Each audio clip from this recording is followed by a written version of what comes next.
Hey, hello everybody out there. This is Old Buck Dave. Old Buck Dale can't be with us this week.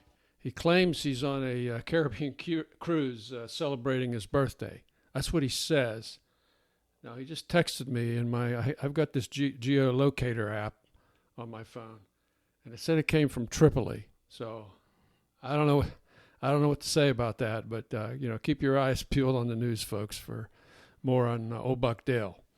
But enough about that. Hey, the good news is today we have a special episode for you. I have the honor of interviewing His Honor, Clarance Jones. Now, I've known Clarance for 12 years. We lived in the same building for 10 years. And so I'm going to give you a little bit of background on Clarance before we start talking. He was a judge of the Superior Court of the State of Connecticut. Prior to being appointed that judge, he was served as an attorney in public interest firms and also a partner in the law firm of Jones, Turner, and Wright. He served for 20 years as a judge of the Superior Court. He was appointed by the Connecticut Judicial Selection Commission for appointment to the Connecticut Appellate Court. In addition, Clarance Jones is a circuit court mediator certified by the Supreme Court of Florida. Clarance is a graduate of Tuskegee Institute, Tuskegee University, and the Howard University School of Law. Now, in addition to being a Connecticut Superior Court judge for 20 years or so, he managed to squeeze in teaching some courses at Yale and some other easy stuff. He retired, but he's not retired the way I see it, as he now runs Jones Mediation, which deals with the cases for mediation and arbitration. He's received awards for excellence in mediation, as well as the Thurgood Marshall Award for community service. Now, I could go on, but I'm going to put a link to his website in the liner notes because I want to talk to Clarance here and find out more about his very interesting life and career. So welcome, Clarance. Hello, Dave. Good morning. Good morning. Great to see you here. I'm glad you could do this with us. Before we get into the details of your career, Clarance, anything that you want to elaborate on that intro that I gave you? No, I think it's pretty accurate. You think I covered you pretty good? Yes. I got it from your website, so it had to be pretty accurate. Yeah. Okay. So, hey, before we get into the details of your career, tell us a little bit about your family. My family, I have a very wonderful family. My wife, Maureen Jones, is a delightful and very helpful person. I will second that. Thank you. We have 3 adult children, and we have 4, I guess they're newly adulted grandchildren, one of whom is in law school and doing very well, and they're all doing very well. Another is graduating from Hobart Smith this week, I think. Yes, this week. Oh, congratulations. Yeah, and another one who is a special assistant to Rush Hospital in Chicago. Oh, nice. So we've got carrying on the professional careers here. Yes. That's great. Yes. And everybody's happy and healthy. Yes, we also have a son who's a lawyer. Ah, and okay. Also, the tradition also, lives. Okay. And also another son who's a supervisor of special projects for a particular cheese company. Okay. Mm-hmm. So you're covered here. Yes. You're covered. You've got they're out there working everywhere. That's interesting. That's great. That's great. Oh, and also we're going to talk a little bit later. I'm going to mention it now. He also found time to write a book. At least one book, I know, and I've read the book. It's a real interesting book. We'll get into more detail on that later, but I just wanted to give everybody a heads up that that's part of his career as well. So look, let's talk about young Clarance, or even before there was a Clarance. Some of our listeners know that my family, my father's side of the family, came to the U.S. in the mid-1800s from Germany, and my mother's parents came from Ukraine around 1910. So I suspect your family was here before that. What can you tell us about your ancestors, your family history, Clarance? Sure. In terms of long ancestry, the people who were related to me came by ship, but not by any luxury ship, by a slave ship. This was a time, during the time when slavery was a big commercial ongoing enterprise in the world. So some of my relatives came by that ship. I was born by cesarean. My mother died during the birth. Your mother died. So I didn't get a chance to have her. Mm-hmm. But I was raised by my grandmother in Montgomery, Alabama. I was born in Cleveland, Ohio. My father married my mother in Montgomery, and they went to Cleveland. And while there, she gave birth to me and passed away. She was 22 at the time. Wow. But she was also an educated person. She had a teaching certificate mm-hmm. from a university in Montgomery. Mm-hmm. It was a segregated university, segregated schools. Uh-huh. And I was raised by So my then you were raised by your grandmother. Yes. Could you tell us a little bit about young Clarence and what it was like being a youngster, being raised by his grandmother in She was just deep South Alabama? She was just a wonderful person. I was raised in Montgomery, Alabama. And as you may know, Montgomery has quite a history, from the bus boycott in 1955 to the march from Selma to Montgomery. There were 25,000 people in that march, by the way, protesting the lack of opportunity to vote. And you were a young man at that time. Yes, I was 12 at the time. No, I was 12 at the time of the bus boycott, and I was 22 at the time of the march. The march, right. Mm-hmm. And the bus boycott was championed by the Montgomery Improvement Association, an association of ministers and civil rights leaders led by Dr. Martin Luther King. King had come over from Atlanta to be president of the group, and also he was the chief preacher for the Dexter Avenue Baptist Church. Mm-hmm. In fact, that reminds me of something. We being some people who were out protesting, we were in the church one afternoon. Dr. King was speaking, and Reverend Abernathy, his assistant, also was speaking to us. It was a group of minority people, black people in the church. And there was a commotion outside the church. Some tear gas we felt coming into the church. And Dr. King went down into the basement of the church and called Robert Kennedy, who was the Attorney General then? Attorney General at the time. Right. Okay. And Reverend Abernathy told us while King was downstairs, he said, King is talking to Robert Kennedy now, and I want everybody in the church to sing Leaning on the Everlasting Arms of Jesus. And if you believe in that, Jesus will get you home. Well, the telephone call that Robert Kennedy made resulted in some armed people, officials, escorting us out of the church and allowed us to get home that day safely. Wow. So you were right in the middle of that history. Yes. You were right in the middle of it. King lived about a mile and a half from me in Montgomery, Alabama, when his house was bombed. What else did you feel growing up as a young black man in Montgomery? Sure. I mean, we know obviously the segregation was horrendous, but what affected you personally? Or what things did you see or experience? Sure. I remember being pushed off the sidewalk as a kid because a white man was coming toward me, and he didn't like the fact that I was on the sidewalk. Wow. There was rumors of the Ku Klux Klan having a rally near Montgomery, and we had to make sure to stay away from that. The street that we lived on was unpaved, dirt roads, and that was not unusual. If you were black, you generally lived in a segregated neighborhood, and your streets sometimes were not paved, and ours were not paved.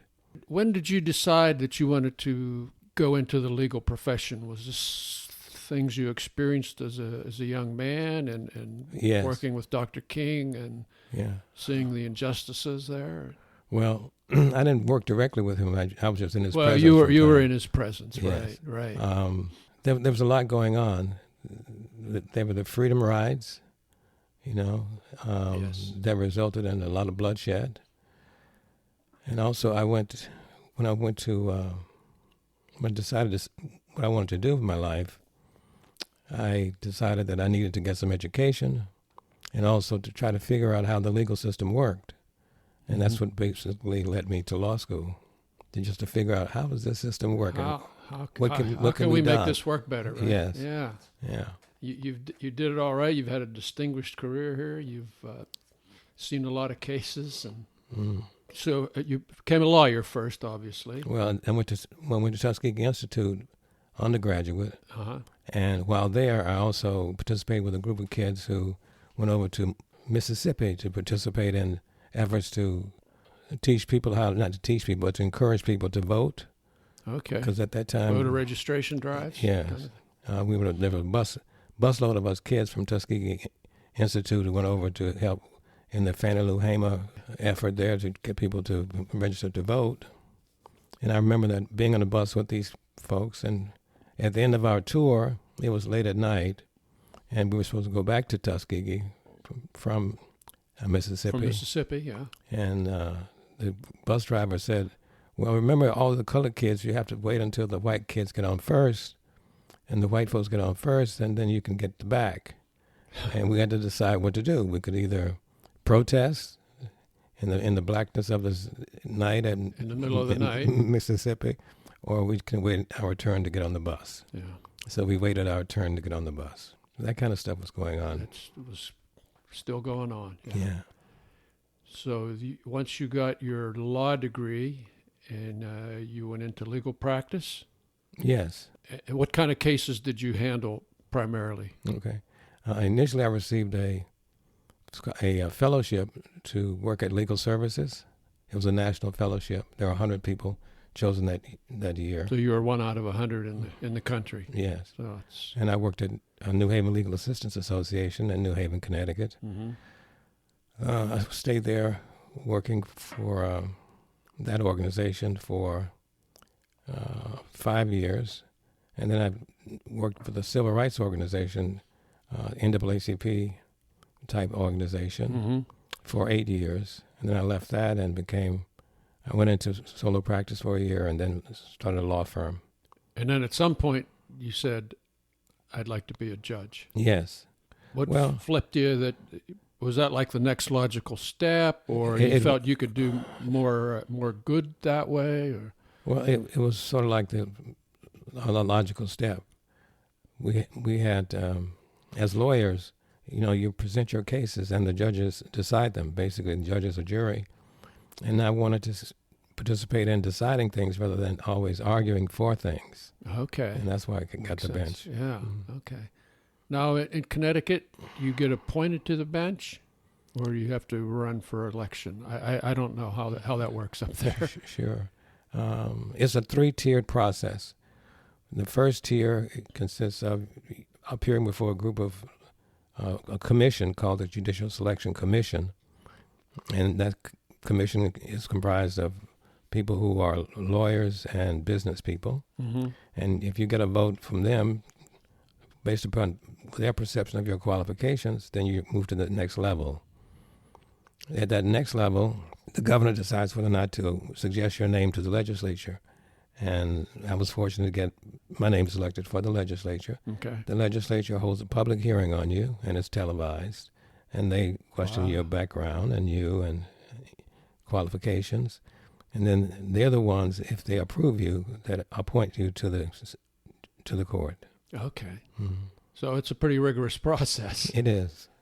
What was it like being under the TV lights? Is that a little intimidating? No, you sort of tune them out. Just tuned it out. Okay, yeah. Great. What did you find kind of most satisfying as a judge, and what did you find most frustrating? In Connecticut, you get a chance to hear all kinds of cases, family cases, namely divorce and custody cases, criminal cases, civil, and all kinds of civil cases, and juvenile and housing cases. The most rewarding assignment I had was with the juvenile court. And because there, you get a sense that you can have some impact on young people's lives and the lives of family members who are raising those young people. There are resources that are available through social service agencies, and you can access those resources and tailor them to the people who are before you. I found that to be very satisfying. The idea that they're in the formative years, and this is the chance to Yes. to put somebody on the right course. Correct. Yeah, Including parents. including the parents. Mhm. Yeah. What did you find to be the stumbling blocks, or what was most frustrating, or the bureaucratic, or what are the things you enjoyed the least about the process? I really enjoyed the process. Mm-hmm. Yeah, I really did. You toughed it through anything that. Yes. Yeah. Yeah. Okay. I mean, there were some difficult cases in the family law area, for example. Could you share a couple of those Sure. cases? Sure, there was one case in which the mother of a child, a very stable family, middle-class family or upper-middle-class family, the mother of the child that gave birth to this child became schizophrenic as a result of the birth, and there were experts who testified to that. And she wanted to have access to her child for visitation. And I had to deny that because of her behavior when in the presence of the child. That was difficult. That had to be a tough one. It was, That yeah. had to be a tough one. Wow. There was no doubt that she loved her child, it's just that she Yeah. couldn't control herself. That had to be heartbreaking. Mm. But you felt that was the right thing to do in the end. Absolutely. For the child. Absolutely. Child, yeah. And I'm thinking about a criminal case now in which there was a claim that this lady was raped by 2 or 3 guys in a hotel room. And it was a jury trial. And I presided over the jury trial. The jury acquitted this person and acquitted 2 people. And I thought, had I had a chance to decide that case myself, I would have found both of them guilty. You would have decided it differently. You would have found them guilty. Yeah. What can you do? So that had to be one of the frustrations then. Yes. Yeah. Yeah. Now you saw a lot. So you saw a lot of juveniles going through the system here. Mm-hmm. Did you recognize any traits or behaviors on these children? And it would said that it's like, oh, this kid's going to make it, or this kid's going to have a tough time making it. What did you notice any differences? Well, the kids who ended up there generally were there because, in large part, they did not have a stable family. Some of the kids were actually doing the roles of parent. They were parentified children because the parents really had not parented them. And I think that a lot of the kids, at least I would say 80% of the kids there, were there as a result of not having had parents that properly raised them.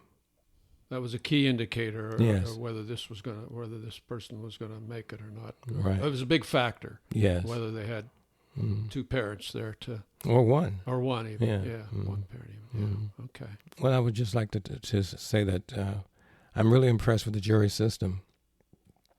The jury is it's like a small committee of the whole, because the jurors are persons who have the basic intelligence of the community as a whole.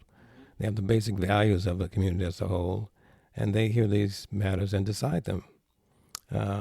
It's a democracy in a way, but it's a very important one. And I had this one case in which the jury had heard the case. It went on for a couple of weeks.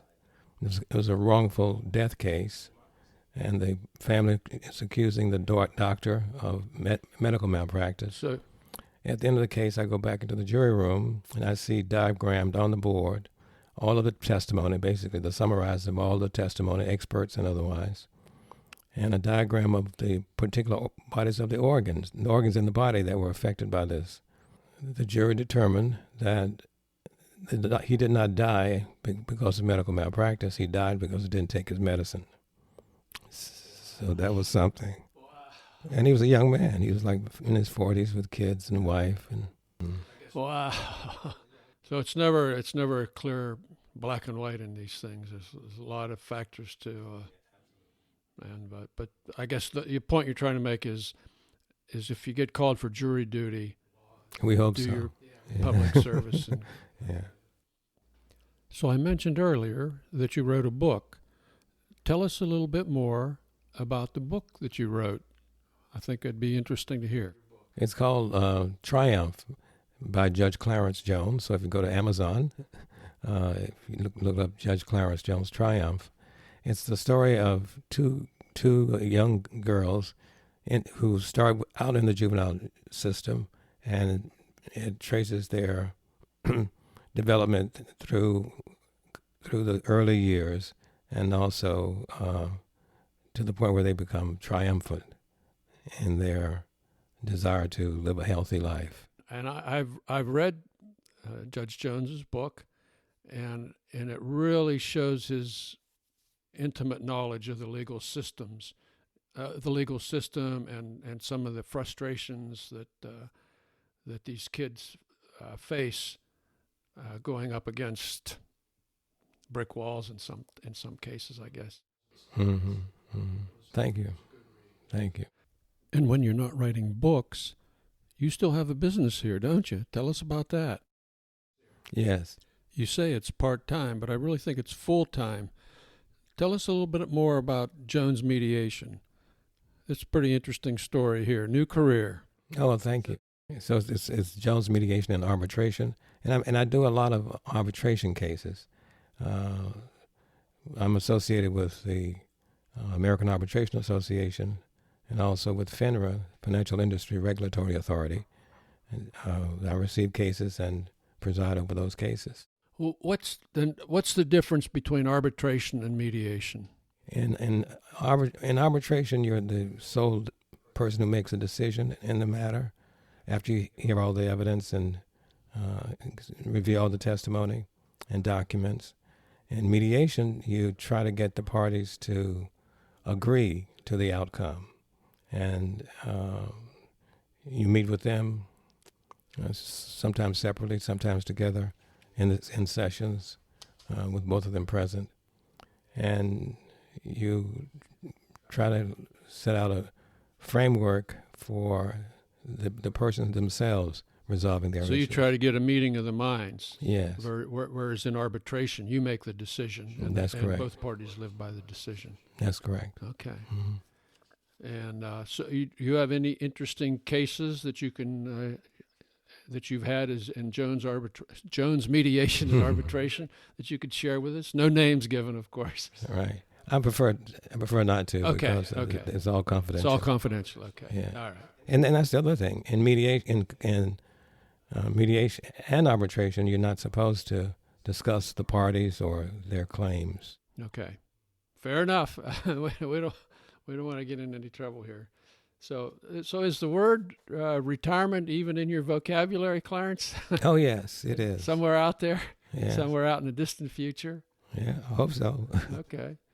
So you, what are you going to be doing when you're not arbitrating or mediating? Do you have any travel plans or? Yeah, fortunately, the retirement has created opportunities for my wife and me to travel a lot, and we've gone to a lot of places: Laos, Cambodia, Vietnam, Thailand, and.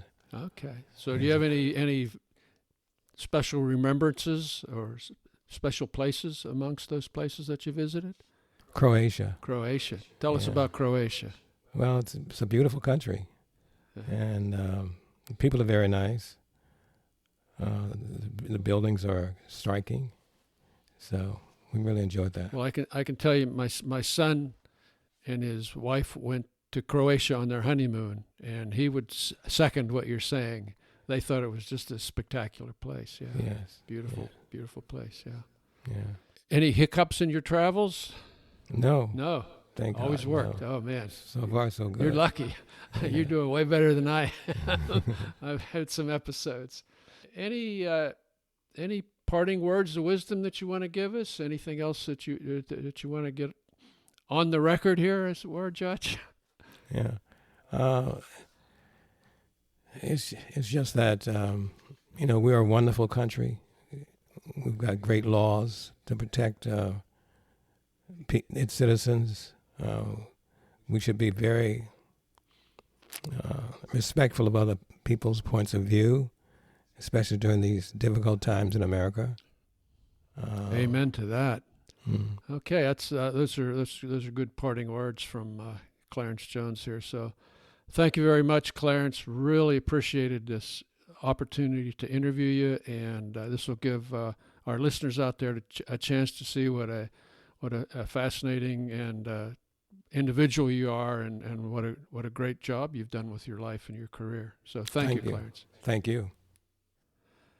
Okay, that was a really great interview, fun interview to do. We're going to take you out with Blue Moon by Moby, courtesy of MobyGratis.com. Hope you enjoyed, folks. Talk to you next week. We'll have Del back. Watch out.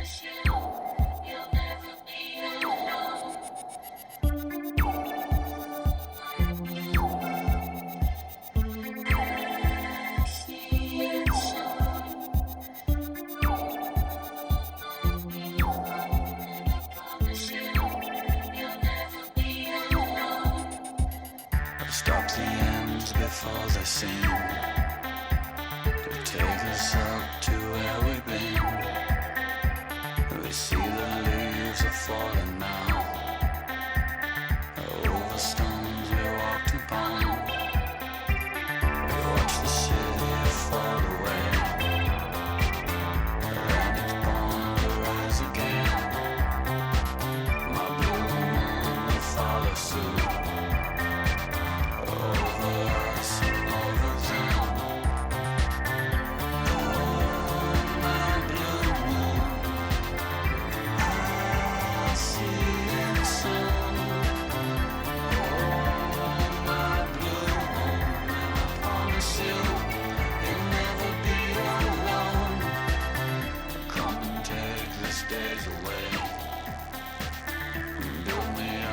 Skies are gray, blue moons are falling now. Through all the years